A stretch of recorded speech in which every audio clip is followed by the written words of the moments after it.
Hey gang, welcome back to Egotastic FunTime, the podcast. Yes, I'm doing the podcast, you guys. Today we're going to be doing a bonus episode for Talking the Orville. And yes, I was told last spring by a major player that the show has been picked up for a fourth season. But man, it's been such a long damn wait for any inklings of the start of production. And if I told you who the major player was, you'd probably jaloja your pants a little bit. And I haven't been told anything to the contrary about the show having its renewal taken away. Plus, that would be kind of a dick move of a studio to renew something and then say, no, never mind. But I haven't heard anything about that happening to the Orville, so I'm sticking with it's coming back. Better very late than very never. And with the lack of news on the Orville front for the moment, there's still plenty of things I want to talk about when it comes to Seth MacFarlane's utopian sci-fi universe. We are Orvillians after all, and that will always be the case. So here's a special Orville nugget from Egotastic FunTime, the podcast, available wherever pods are casted, you guys. I'd love it if you check it out. For this bonus episode, I want to talk about a very special episode of the Orville called Midnight Blue. But let's change the hue for a moment to orange. Orange is the color of the sky on a world where justice is just a word, where tradition is a chain and culture is a cage. A world where history repeats itself, not because it must, but because those in power choose to keep it that way.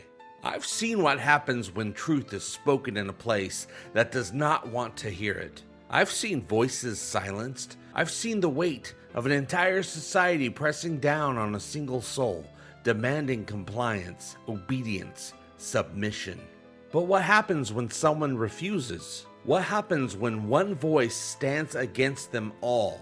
Topa was that voice. Young, brave, too young, perhaps, to understand what it means to defy a world that was never meant to be kind to her. But she stood anyway. She stood because she had no other choice. Because the truth was not something she could erase, not something she could unlearn, no matter how much they wanted her to. And so, they tried to break her, because that's what cowards do when faced with something they cannot control. They took her, dragged her into the darkness, where no one could hear her cries, where the only voices she knew were filled with hate. They beat her. They punished her for existing, for daring to be herself. And what did the Union do? What did the mighty leaders of peace and diplomacy say to this? Nothing. Because that's how these things always go, don't they? We can't interfere. It's their culture. We must respect their traditions. If we push too hard, we risk war. War. As if war is worse than what they did to her. As if diplomacy means standing idly by while a child is brutalized for being something they refuse to understand. But not this time. This time someone did something. This time someone chose action over words. Dolly Parton once said that if you don't stand for something, you'll fall for anything. Maybe that's why Havina, after years of careful restraint, of carefully chosen words, finally realized that enough was enough. That sometimes standing for something means standing in defiance. That sometimes revolution is not an act of violence, but an act of truth. She told the world. She told them all. And for the first time, the weight of silence was lifted. The world heard. I do not know what the future holds. I do not know if the tides will shift, if the Moclan people will ever change, if their leaders will ever stop clinging to the past built on suffering. But I know this, a voice once silenced will never be silent again.